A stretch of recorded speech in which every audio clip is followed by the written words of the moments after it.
Welcome to the Women in Leadership Body, Mind, Soul, and Business podcast. I'm Charlie. And I'm Heather. Together, we are working to connect women in leadership, build relationships, and empower each other, improving the health and wellness of our community, body, mind, and soul, sharing the heart and soul of who we are and what we do. Today's guest is a fellow podcaster and radio personality who has been a mentor and inspiration to others along the way. She loves sharing what she has learned through her own entrepreneurial spirit and has already taught us so many things. Welcome to the table for her first time with us, Lynn Brunet. Lynn, thank you for joining us. Hey, ladies. Hey. Thank you so much for asking me. So honored to be here on anybody's podcast, but I'm I just recently met you guys. We were both on the summit together, and it's so great to connect. I can always meet another new podcaster. It's great. So thank you. Thank you.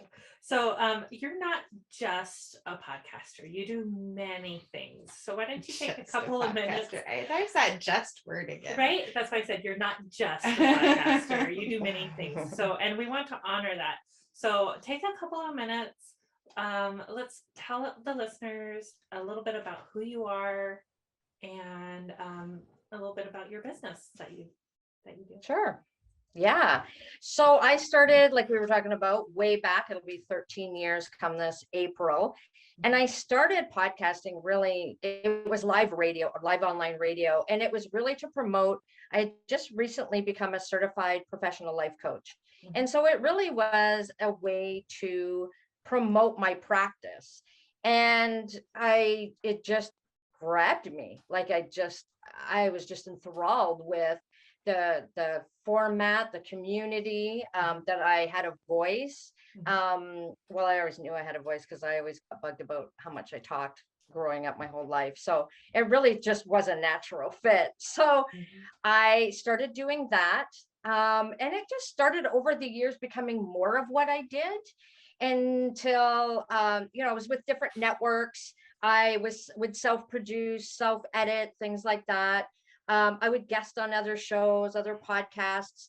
I think when I started, I hadn't even heard the word podcast because I was doing live radio, which I really like. That's a whole other muscle to develop.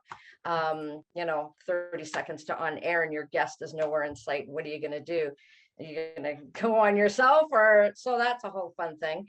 But you learn along the way, you learn new things. Things have changed so much. I knew no one that had a podcast. There were no courses, there were no mentors, there were no coaches, none of that. I'm so grateful for that because I find what that does is it really paralyzes people and they're so worried about starting. And so, I just learned over time. 2015, I launched a network called Crave Radio Network. So that I could mentor other people. I'd been doing it for quite a while by then, help other people launch their shows. We were broadcast on an online radio station called Bold Radio. The following year, I became a co-owner in that station.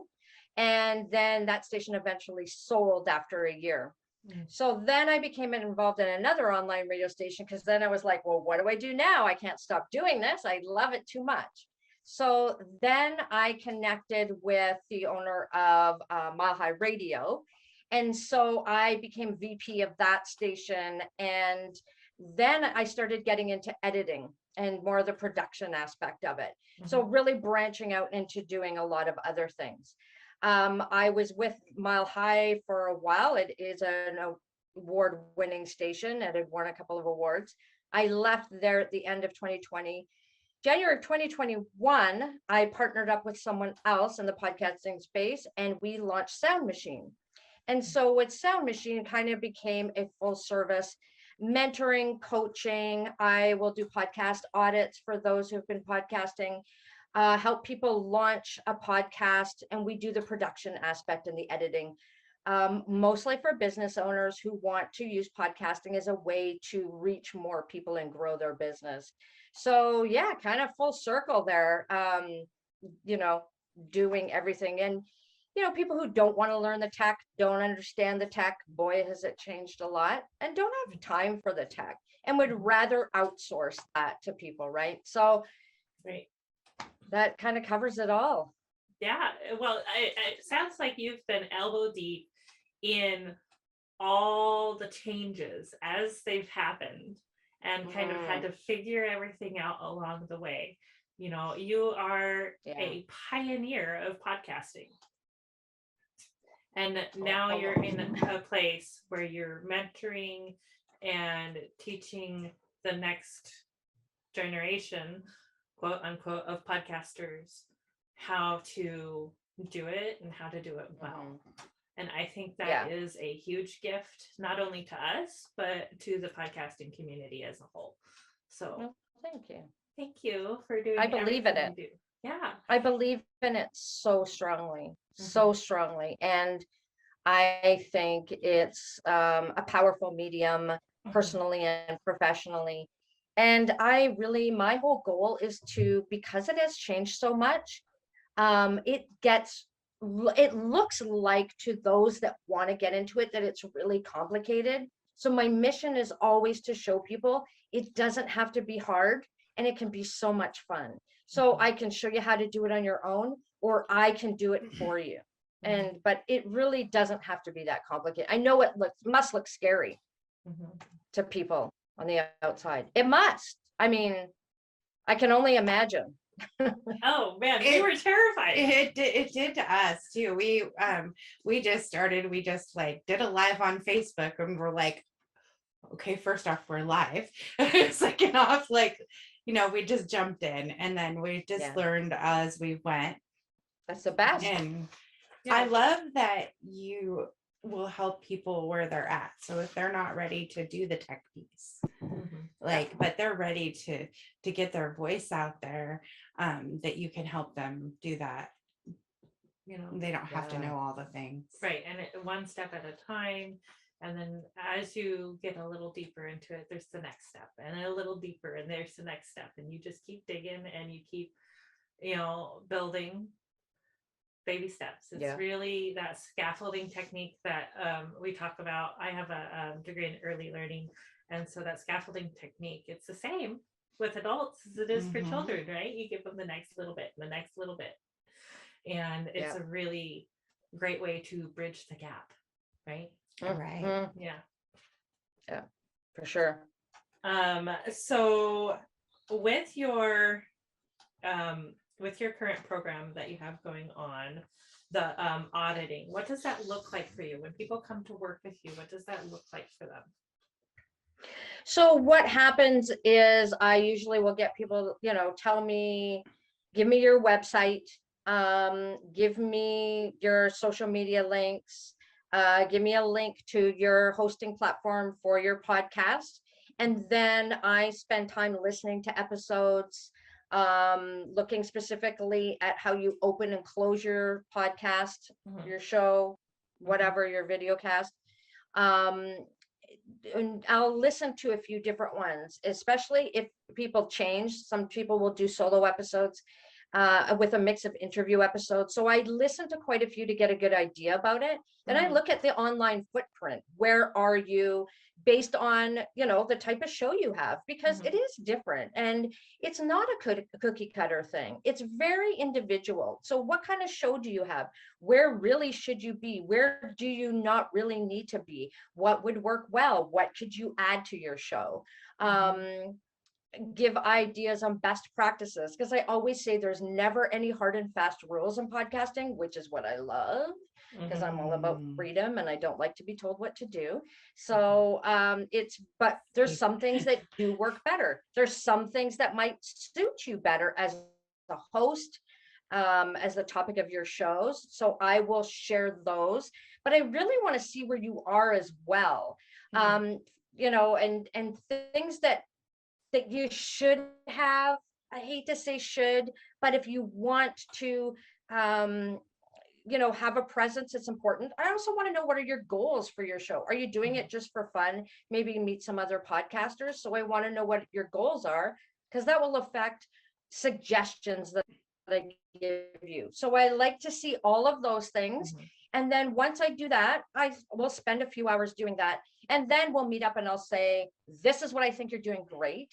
This is what I think you're missing. This is maybe what you could tweak, and try these things out. Because again, you want to try those things out. You may try something and find that it doesn't work that great Mhm. with your workflow. It doesn't feel natural to you and how you talk, or what your goal is going to be. Mhm. Because I can suggest certain things, but again, you only know kind of where you want to go for sure and what the ultimate goal is. So, and then I'll learn from that as well, that people are like, well, I don't know. I actually didn't even really think of where I want to go. And then I'll bring up, well, because if you want to monetize, then there's also this. And maybe some people hadn't even thought of that. Mhm. I run the whole gamut in every possible angle and put that out there. Some things you might go, no, I don't like that. I don't think that's going to work. Great. But these are some things that you might want to consider. So I That's love great. that.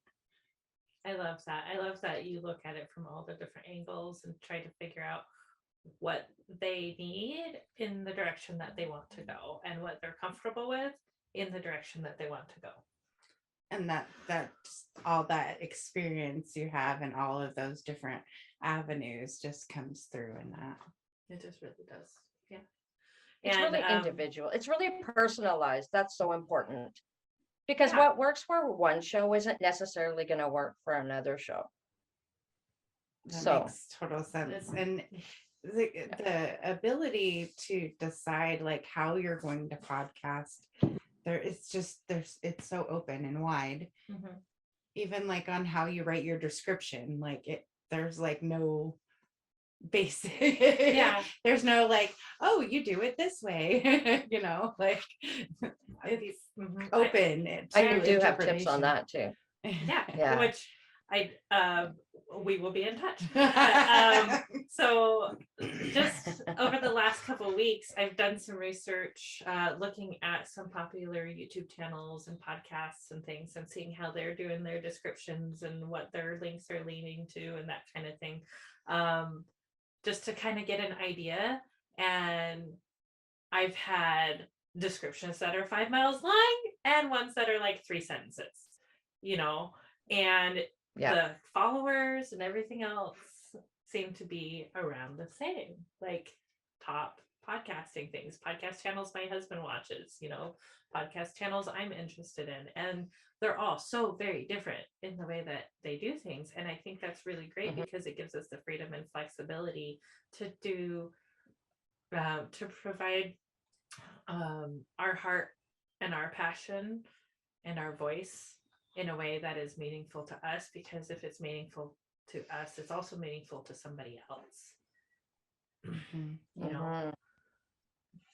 Because if it's absolutely. And that just goes to show that it's different for everybody, right? That could be the difference, could be the type of shows, the difference, and everybody has their own ideas, and it's really, exactly what you're comfortable with. I personally feel, from what I know, that if your show notes are like way too long and descriptive, then I pretty much got the gist of it and I don't need to listen to it. So, you really just need to give people an idea, but you don't want to leave them clueless, because I've seen some too where people have like one line or nothing. And it's like, well, you got to give me a reason to right, some keywords, something, click play here. So, but again, it just shows that there is no right or wrong. You could write a whole, maybe they're paying an assistant and the assistant's doing all that. And, it's really, it just goes to show you exactly. It's very different. No hard and fast rules. Right. Anything to add? I don't have anything to add. Oh, it's so great though. It's I all just good information. think, And we've had a lot of people approach us and ask us, well, how did you get started? And we're like, we went live on Facebook. we just did it. We just did the thing. And they're like, well, how do you do that? Okay. And then, we've actually walked some people through how to go Facebook Live. How do they share from their live to their other pages, or what does that look like? So we have walked and Everyone's coached at a people, different yeah. spot in the journey. And I mean, I don't think that I would have been ready to be here if I hadn't have spent almost a year going live with Angela on Facebook, Mhm. just, talking. So, it helped me to relax and still be me instead of, was that me? Did I sound like myself? Because I always want to show up very authentically myself when we're live or recording. So For sure. That's what I love about you ladies is that you're so bold that you just do it. You just do it. And that's what you have to do because you're not going to learn your style unless you do it. You can look at a ton of different people and think, well, I'd kind of like to be like that because obviously that's what draws you, but you're still going to have your own style and you don't know what your audience is going to be like. You don't know how you're going to refine. You don't know any of those things unless you do it. And you don't want analysis paralysis. And, I've talked to people where it's like 2 years or more they've been thinking about starting, and I think, oh my god, you've wasted so much time because you can't get better and learn. You can't do anything without doing, and that's not just podcasting, that's everything, but you have to do it. And people forget, like I look back at some of my early ones and I'm like, oh my god. But even when you've been doing it for a while, you're still going to have episodes where you're going to finish and you're going to go, oh my god, that was total crap, what the hell, I was off. Like, you're still going to have those days. Yes. That's life. That's the way it is. I mean, everybody has bad days. Look at any of the people that you follow, late night TV hosts, all those people. They have good shows, some shows where they're just on fire and other shows where they're not as much. But it's the whole that we look at. It's who is that host that we love? And that's part of getting to know them. You get to know them when they're shining bright and they're funny as hell, and days where they're not as much. But you're going to keep following them still, not because they're a robot. Nobody's a robot, and we all get this. And we stress more as hosts than our listeners or viewers do. We are way more concerned and we critique way more than our audience will ever pay attention to, notice, any of that. We'll think something and they'll be like, well, we never noticed, but we do. So we have to kind of let that go a little bit, right? Yeah. Like, Yes. we do. We're so hard on ourselves. Yeah. Just do. That's absolutely the truth. And we're over here laughing because we've experienced these things for absolutely, ourselves, right? like, oh my gosh, my hair is out of place, or something's behind me, or did you hear the sound of the paper, or Yeah. Did you hear the dogs barking in the background, or what? Yeah. We worry about way more than we probably should, because I mean, it is what it is. We do these recordings live. Things are going to happen. Dogs are going to bark. Mail trucks are going to come up the driveway. It's just it's a whole thing. Yeah. But we are so and thankful. Sometimes those things create the funniest part of the whole show. Absolutely. Oh my gosh. So if you look back on last week and the last couple of weeks of weekly readings on our YouTube channel, my dog is sitting here on the couch next to me, all perched up, looking as happy as a clam, just so proud of herself. But she was in here with me when I started the recording, and she did that all by herself. I'm like, well, I'm not stopping now. I'm just gonna get it done. But it cracked me up. I was trying so hard not to laugh. Yeah, the dogs of the podcast are becoming a real thing for us. We have, as we're recording right now, we have one on the couch in between us, and we have one over to the left just snoring away, like they're just chilling. Yeah, they just hang out with us. Sometimes they go nuts, and it's a thing. Exactly. But we are so incredibly grateful to have you as part of our table and part of our community today, Lynn. And we're ready to move into our meditation for today. So let's take a couple deep breaths, both feet on the floor. If you are driving, please do not close your eyes. Breathe in through the nose. That would be bad. Right. And out through the mouth, right? Safety first. Today we are on day 29 of Meditations from the Mat by Rolf Gates and Katrina Kennison. Those forms of concentration which result in extraordinary perceptions encourage perseverance of mind. It's from the Yoga Sutras. Those on a spiritual path often say that we get what we need, not what we want. This statement can be viewed in a dim light. Oh, great, we think. I'll have this humble, drab life because that's what I need, while all my friends are enjoying beautiful lives. Experience has taught me that a good life is available to each one of us. If you were to write down everything you really want to have in your life 5 years from now, and if you were to persist in your spiritual practice in the interim, I suspect that at the end of the 5 years, you would find that you had actually sold yourself short because in truth, what the universe has in store for each of us is so much greater than anything we can imagine for ourselves. So why are we so short-sighted? For one thing, most of us glimpse little of our real potential. If we really knew who we really were, there would be no need for practices like yoga. It is our nature to see ourselves only in part, as in a glass darkly, but not whole. We may know those around us better than they know themselves, but it is our fate to know only a little about ourselves. For many of us, the first step toward health is realizing that we don't always know what is best for us. Our imaginations are also limited by our inability to grasp the full effects of spiritual practice. By spiritual practice, I don't mean doing yoga postures or sitting on a meditation pillow. I mean right action, walking the walk day in and day out. The truth is, a single right action has a tremendously positive effect, and a series of interconnected right actions will cause your life to become unrecognizable in a hurry. We see this all around us.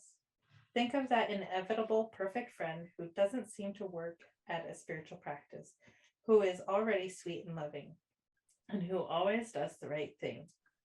Perhaps her life seems charmed. She appears to float along swimmingly as obstacles fall away before her. But in reality, this friend is doing the work all the time. She has learned to take the right action as a matter of course, and doing the work encourages perseverance of mind because ultimately, doing the work feels a lot better than dodging it.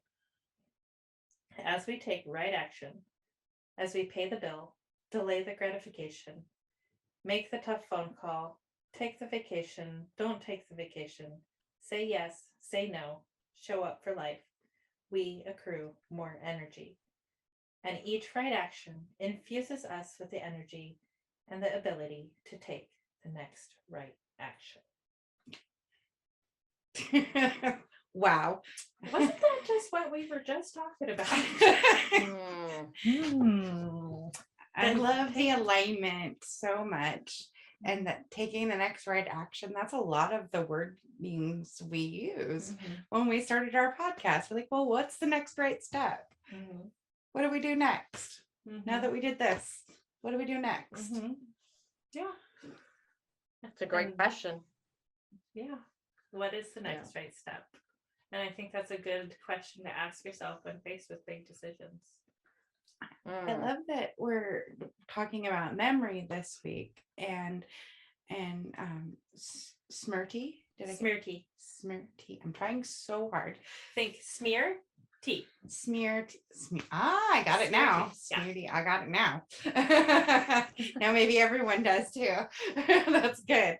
So, and when you're looking for the next right step, it may not feel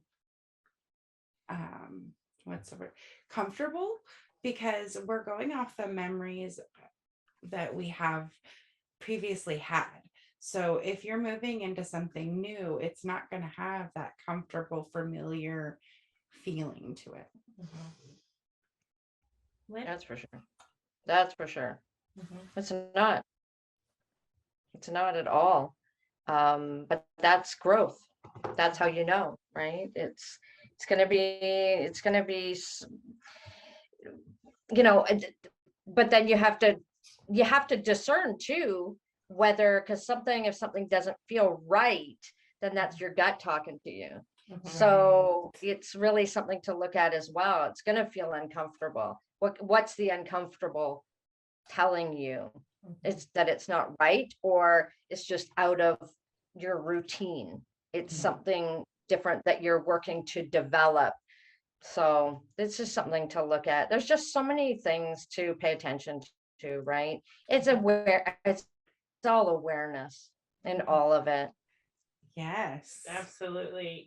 And then trying to discern whether this is fear, like excitement, like I'm about to go ziplining kind of fear,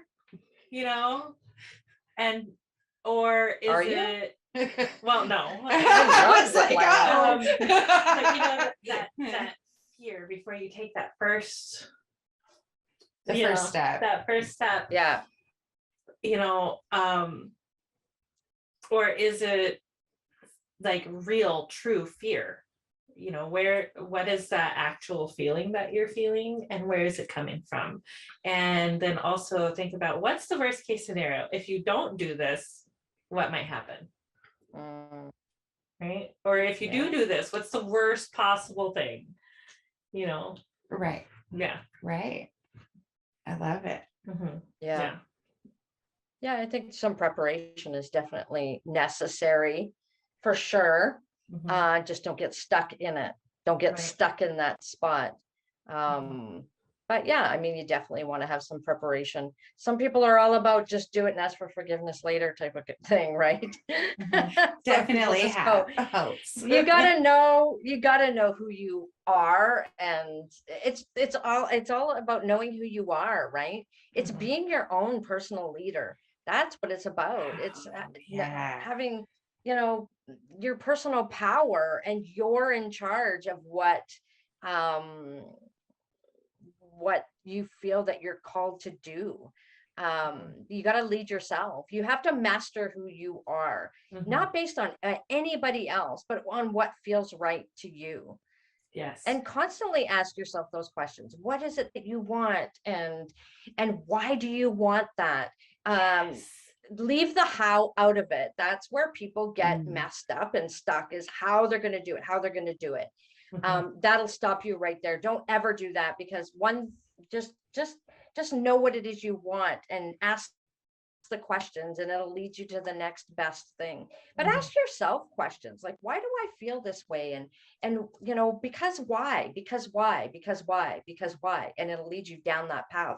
Most of us don't spend enough time with ourselves to ask ourselves any questions. So a lot of times when you ask people things, they're like, I don't know. Well, who does know? Because if you don't know, well, you're in a whole heap of trouble. Like you got to know, right? So you need to be the leader of yourself. And I love it. It's all of it. I had a old fashioned slate, and you could use the chalk on it. And I made this whole, I guess it's a dream board. And what it was about being your own leader. Like I am my own leader in my own life. Like I have to decide what the next right step is. Like, and I can say in this journey 5 years ago, I couldn't answer that question. What do I want? Like it was a blank slate. I kept having to ask until I could tell you what everyone else around me wanted, but not me. And it's taken me a long time to get there. It's not always an easy path. And I think that leads me right into things that are implemented, or helping our brain. As part of my journey, I've lost 174 pounds. I had several abdominal hernias repairs fail over the course of 16 years. And I was able to get my hernias repaired without having to have gastric bypass surgery. So that was really important to me. So I like to talk a little bit about how food affects our brains today. Oh yeah. So your diet definitely affects your brain. So there were those Snickers commercials about being hangry, you know, like it's a thing. Like our brains just aren't happy if we're not getting the right nutrients. So they recommend an anti-inflammatory diet because a diet that's inflammatory leads to impaired memory and learning issues and a higher risk of things like Alzheimer's and dementia. And then a high inflammatory diet is high in sugar, refined carbs, alcohol, fish that is high in mercury, unhealthy fats, processed foods, and which one got me was, I was surprised I didn't know about this one, was aspartame, because we always think about taking the sugar away, and aspartame is in a lot of other things too, and I didn't think about how that could affect the brain, and that was interesting. Right, and we all know how sugar affects kids, right? Okay, well, it affects adults too. High amounts of sugar. Food coloring, you know, part of that processed foods is like food dyes have an effect on people and their brains. And I have seen this in my own children as well as, you know, other people that I know that have sensitivities to foods and food colorings and things like that. Yeah. And we think about all the disease processes that have occurred since we started having more shelf-stable foods. So this is a way basically to get back to eating a more whole food diet. So over the next few days, I'm going to talk a little bit more about what we should be eating. To help your brain. To help our brains. So I'm very excited to have done that research, and I used a cute little note card to write my notes on. And if anybody wants the research, I'm happy to share that with them, because I'm just researching stuff and sharing what I find. That's fabulous. That's so good. It is so important. It really food is medicine. It's medicine. Over 25 years ago, I did some herbalist training. So I've trained in herbology and food and iridology, and that's what I've used. It's helped me big time. And I've avoided surgeries and things because of that. And so, you know, good for you. People don't know this stuff. They just go by what they think. Oh yeah, I don't want sugar. Well, sugar can depress your immune system for up to 6 hours. Stay away from it if you have a cold or you're fighting something. Like sugar is brutal. So, you know, there's just so much that people don't know. And the aspartame, if they want to, you know, lose weight and things like that. The other thing is, like, you see people on diets and they eat rice cakes. Well, if you want to lose weight, don't be eating rice cakes. Those, you know, a lot of things people don't understand. So kudos to you for all the hard work you've done and for sharing that information, because what we're told, oh, it's green, oh, it's healthy, oh, it's this. Yeah. There's so much to know about food and how it interacts in our own bodies, and then listening to ourselves. Right. Oh, absolutely. If you are completely numb to yourself because you've been eating all of this processed food and you can't sense anything, how are you going to connect? That stuff is addictive. Yeah, it's addictive. Totally that food.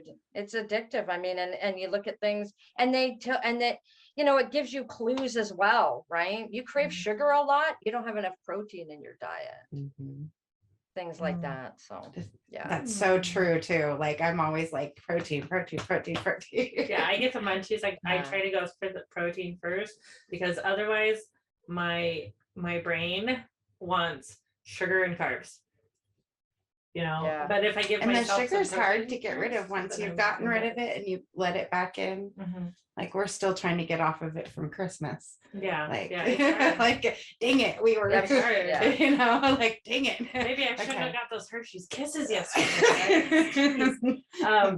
So this week's quote is, "It's surprising how much of memory is built around things unnoticed at the time." Right? Say that again. It's surprising how much of memory is built around things unnoticed at the time. And that quote is from Barbara Kingslover. I was like, yeah. That makes What sense. takes you back to a moment is a scent, a smell, something you hear, a song, a lyric. That's what Yeah. you don't even know that those things are creating the memory or a part of the memory Mhm. for you. Yeah. Yeah. Yeah. And most memories are sensory experiences. The song, Yeah. the food at grandma's house, the smell, right? The taste, how things felt. There's sensory Yeah. experiences that you remember. So, enjoy Yeah. your sensory experiences, guys. Um, As entrepreneurs, it's important for us to lead the way in giving in our communities. So we, as a podcast, have decided that Now Networking is our cause for the quarter, and they are a local women-run nonprofit that helps young ladies who are facing adversity in their high school lives get scholarships and mentorships to help them all through their career choices and into their careers. So it's a really amazing program to help young women in our community. And so if you would like to donate to that, we are accepting donations. Today's young adults are the leaders of tomorrow. So, And we're looking forward Absolutely. to their gala at the end of the quarter on March 31st. So our local peeps, Nice. please buy a ticket. buy a ticket, go bid on some things. Some other upcoming events we have is Mindset Mondays, so which happen around noon on Mondays, and Tuesdays at 4 p.m. Pacific time, and then we also do lives on Wednesdays and Friday mornings at 9 a.m. So tune in, join us live anytime, and I am super excited. I have a great big announcement this week. We finally have launched the website. And you can go there and see all the places you can listen to us at. You can join the email list. You can do all the Nice. things over there. It's not perfect by any means, but it is so close. There's some weird quirks I can't quite figure out. Yeah, so it is Women in Leadership, BSMB.com. woohoo! We're official with our own Nice. domain and everything. Good. Yeah. So, Lynn, thank you so much for joining us today. We're blessed to have you as part of our community and for you to join us at the table. We are super excited to have you back again soon, and we'll talk details later. But thank you so Thank much you. to our Sounds good. audience for joining us today yes, and listening. And we look forward to connecting with you and building more relationships with more community leaders. thank you. Thank you. Namaste. Namaste.